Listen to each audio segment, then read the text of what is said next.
வன்முறைகளை கட்டவிழ்த்து எமது மக்கள் மீது அராஜகத்தை நடாத்தியமே மிகவும் கண்டனத்துக்குரியது. அந்த வகையிலே பாதிக்கப்பட்ட மக்கள் இன்று வைத்தியசாலையிலே அனுமதிக்கப்பட்டிருக்கின்றார்கள். அராஜக நடவடிக்கை பெண்கள் மீதும் மதக்குருக்கள் மீதும் தாக்குதல் நடத்தியமை மிகவும் கண்டனத்துக்குரியது. ஐபிசி தமிழ் நேயர்களுக்கு வணக்கம். மன்னார் காற்றாலை விவகாரம் மிகப்பெரிய அளவிலே ஒரு பேசுபொருளாக மாறி இருக்கிறது. காரணம் என்னவென்று சொன்னால், ஸ்ரீலங்காவினுடைய ஜனாதிபதி மக்களுடைய விருப்புக்கு அப்பாற்பட்ட எந்த ஒரு விடயத்தையும் நிறைவேற்ற மாட்டேன் என வாக்குறுதி வழங்கிய போதும் மீண்டும் இப்போது மன்னாரில் காற்றாலை திட்டத்தை அமுல்படுத்துவதற்கான நடவடிக்கைகள் மேற்கொள்ளப்படுகிறது. இந்த நிலையில் மக்கள் தொடர்ச்சியான போராட்டங்களை மேற்கொண்டு வருகிறார்கள். அவர்களுடைய போராட்டத்திற்கான மதிப்பின்மை காரணமாகவும் அதை தாண்டி மன்னார் தீவிற்குள் காற்றாலை உதிரி பாகங்கள் கொண்டு செல்கின்ற நடவடிக்கைகள் தொடர்ச்சியாக இடம்பெற்றுக் கொண்டிருக்கிறது. அந்த அடிப்படையில் நேற்றைய தினம் இரவு 10 மணி அளவில் முதல் தொகுதி காற்றாலை உபகரணங்கள் கொண்டு செல்லப்பட்டது. அதனை தடுக்க முயன்ற போதும் அவர்கள் உட்சென்றிருந்தார்கள். அதன் பின்பதாக நள்ளிரவு 12 மணி அளவில் மீண்டும் இரண்டாவது கட்டமாக இந்த காற்றாலை உதிரி பாகங்கள் கொண்டு செல்லப்பட்டது. இந்த நிலையில் மக்கள் வீதிக்கு இறங்கி அதனை தடுக்க முயற்சித்த வேளையில் ஸ்ரீலங்காவினுடைய காவல்துறை மக்களை மிக மோசமான முறையில் கொடூரமாக தாக்கியிருந்தார்கள். இதன் விளைவாக அரண்தந்தையர்கள் பெண்கள் என பார்க்காது அனைவரையும் தாக்கக்கூடிய ஒரு நிலைமை காணப்பட்டது. அது மாத்திரமல்லாமல் பெண்களை காலுக்கு கீழ் போட்டு மிதிக்கின்ற சில அவலங்களையும் காணக்கூடியதாக இருந்தது. ஸ்ரீலங்காவிலே மக்களாட்சியை நடத்துகிறோம் என்று சொல்லுகின்ற அரசும் அதனுடைய அரசு பாதுகாப்பு கட்டமைப்புகளும் மக்களுக்கு எதிராக ஆயுதங்களை பயன்படுத்துகிறதா என்ற ஒரு கேள்வி எழுந்து கொண்டிருக்கிறது. குறிப்பாக நேற்றைய போராட்டத்தை மக்களுடைய அந்த எதிர்ப்பை தடுப்பதற்காக நேற்றைய நாளில் ஆயுதம் தாங்கிய ஸ்ரீலங்காவினுடைய விசேட அதிரடிப்படையினர் அழைக்கப்பட்டிருந்தார்கள். ஆயுத முறையில் மக்கள் அச்சுறுத்தப்பட்டதாகவும் அங்கிருந்து கிடைக்கக்கூடிய தகவல்கள் கிடைக்கிறது.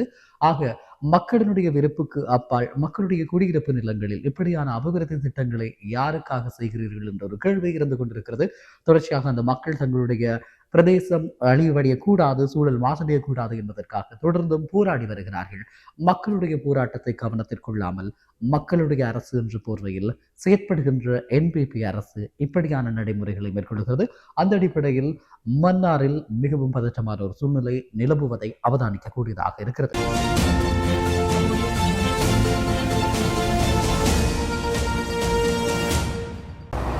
நேற்றைய தினம் மன்னார் மாவட்டத்திலே 50 நாட்களுக்கு மேலாக மன்னார் மாவட்டத்திலே மன்னாரினுடைய மக்களுக்கு எதிர்காலத்திலே பாதிப்பு ஏற்படுத்தக்கூடிய காற்றாலைகளை தடை செய்வதற்கான போராட்டங்கள் அரசாங்கத்திற்கு அழுத்தம் கொடுக்கும் வகையிலே நடைபெற்று கொண்டிருக்கின்ற வேளையிலே மக்களுடைய உணர்வுகளை மதிக்காத வகையிலே நேற்றைய தினம் அந்த காற்றாலையினுடைய உதிரி பாகங்கள் மன்னார் மாவட்டத்தினுள் நுழைந்த பொழுது அதற்கு எங்களுடைய மன்னார் மக்கள் ஜனநாயக ரீதியிலே தங்களுடைய எதிர்ப்பினை காட்டிய சந்தர்ப்பத்திலே மன்னாருடைய போலீசார் தங்களுடைய இரும்பு கணங்களை கொண்டு வன்முறைகளை கட்டவிழ்த்து எமது மக்கள் மீது அராஜகத்தை நடாத்தியமே மிகவும் கண்டனத்துக்குரியது. அந்த வகையிலே பாதிக்கப்பட்ட மக்கள் இன்று வைத்தியசாலையிலே அனுமதிக்கப்பட்டிருக்கின்றார்கள். அது மாத்திரமல்ல, ஏற்கனவே இவ்வாறான உதிரி பாகங்கள் மன்னார் மாவட்டத்துக்கு வருகின்ற சந்தர்ப்பத்திலே மன்னார் போலீசார் கௌரவ நீதவான் நீதிமன்றத்தில் உத்தரவாதம் அளித்திருந்தார்கள். அதாவது சந்தர்ப்பத்திலே மக்கள் மத்தியிலே அல்லது எங்களுடைய ஒரு தீர்மானத்துக்கு பிறகு நீதிமன்றத்திற்கு மேலதிக நடவடிக்கை தொடர்பாக அறிவிக்கப்பட்ட பிறகு எங்களுடைய பாகங்கள் உதிரி பாகங்கள் மன்னார் மாவட்டத்துக்கு வரும் எனவும் அதுவரையிலே பாதைகளிலே நிறுத்தி வைக்கப்பட்டு போக்குவரத்துக்கு இடையூறாக இருக்கின்ற அந்த வாகனங்களை மாத்திரம் செல்வதற்கு அனுமதி அளிக்குமாறு வேண்டியிருந்தார்கள். அதற்கமைவாக கௌரவ நீதவான் நீதிமன்றத்திலே அந்த அனுமதி வழங்கப்பட்டிருந்தது. இருப்பினும் நேற்றைய தினம் குறித்த அந்த பாகங்கள் மன்னார் மாவட்டத்திற்குள் வருகை தருவது தொடர்பாக எந்த ஒரு விவரத்தை அல்லது விடயத்தையோ நீதவான் நீதிமன்றத்திற்கு அறிய தராது நேற்றைய தினம் இந்த வாகனமானது மன்னார் மாவட்டத்திலே வருகை தந்துள்ளது. அது மாத்திரமல்ல, அந்த சந்தர்ப்பத்திலே மக்கள் ஜனநாயக ரீதியிலே போராடிய பொழுது போலீசாரினுடைய அந்த அராஜக நடவடிக்கை பெண்கள் மீதும் மதக்குருக்கள் மீதும் தாக்குதல் நடத்தியமை மிகவும் கண்டனத்துக்குரியது. எனவே அது தொடர்பாக நாங்கள் மனித உரிமைகள் ஆணைக்குழுவிலே இது சம்பந்தமான முறைப்பாடுகளை செய்வதற்கு நாங்கள் தயாராக இருக்கின்ற அதே வேளையிலே இது தொடர்பாக நாங்கள் ஜனநாயக ரீதியிலே எந்த அடக்குமுறை வருகின்ற போதிலும் எங்களுடைய போராட்டத்தை தொடர்ந்து கொண்டு செல்வோம் என்ற விதத்தையும் தெரிவித்துக் கொள்கின்றோம்.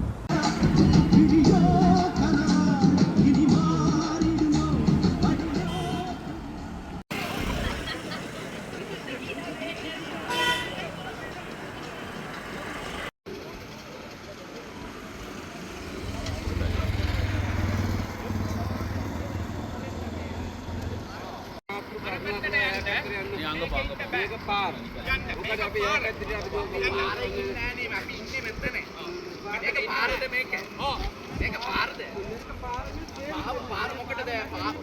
පාර කියන්නේ පාවිච්චි කරාට තමයි පාර තියෙනවා. පාර පාවිච්චි කරගන්න අපි පාවිච්චි කරාට තමයි පාර තියෙනවා. මේක නිකන් කියන්නේ මෙතන මැද ඉන්න ඔබතුමාට අපි මෙතන ඉන්නවා. එහෙම කියන්නේ අපි මෙතන ඉන්නවා. අපි මෙතන ඉන්නවා. ඕලංගට කිසිම ප්‍රශ්නයක් නැහැ. අපි මෙතන ඉන්නවා. ඕලංගට කිසිම ප්‍රශ්නයක් නැහැ. අපිත් එක්ක කේන්ති ගන්න එපා. අපිත් එක්ක. இல்ல இது வந்து குடியிட போன டாக்குமெண்ட் ஆக்கல் நிக்கிறதுக்கு தான் கட்டப்பட்டிருக்கு ஆக்கல் நிக்கிறதுக்கு தான் கட்டப்பட்டிருக்கு சும்மா நீங்க நடங்க அங்கால சைடு நடங்கலாம் ஏனா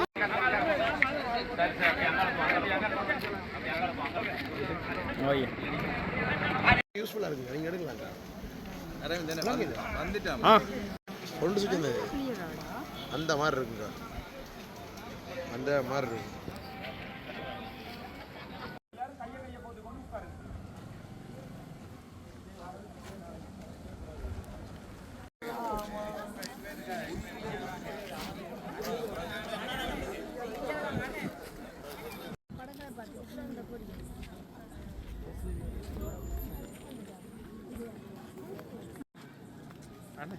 சும்மா கோவம் கொடுத்து விடுங்க இப்போ வரும் வந்தால் தான் கொடுக்கணும் வராட்டியும் கொடுக்க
யாரு போலீஸ் யாரு இவருக்கு அடிச்சது யாரு பொம்பளைக்கு அடிச்சது சப்பாத்தால உதஞ்சது எல்லா ரெக்கார்ட்ல இருக்கு விளங்கிட்டா கவர்மெண்ட் பொம்பளைக்கு அடிக்க சொல்லி அடிச்சால தெரியும் பொம்பளைக்கு அடிக்க சொல்லி கவர்மெண்ட் சொன்னதா ஜனாதிபதி அனுரகுமார சொன்னாரா அனுரா சொன்னாரா பொம்பளைக்கு அடிக்க சொன்னாரா அவளுக்கு அடிக்க இராஜாங்க ஆட்சி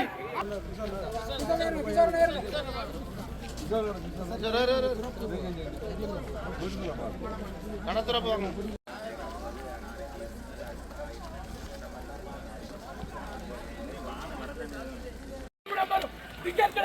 மன்னார் மாவட்டத்தை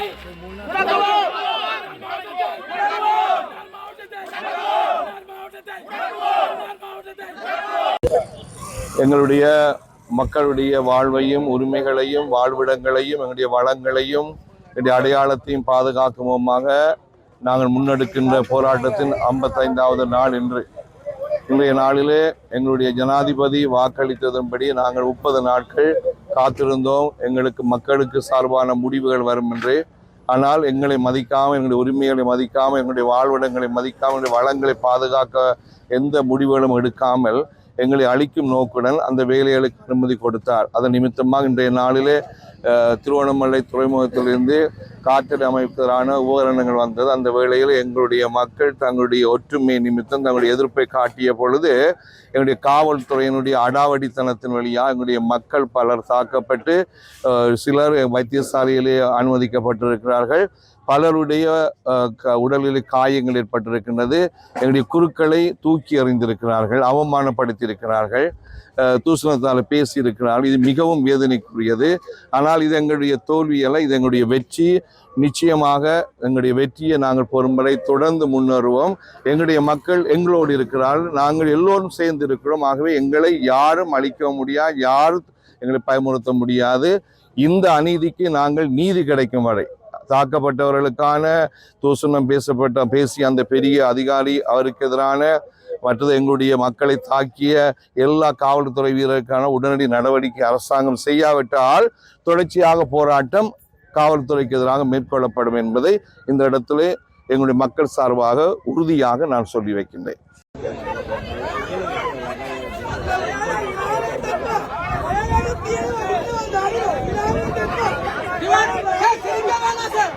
வைத்தியம் இல்லை என்ன சிரிக்க வேணாம் சார், என்ன பார்த்து சிரிக்க வேணாம் நீங்க விளங்குதா சார்.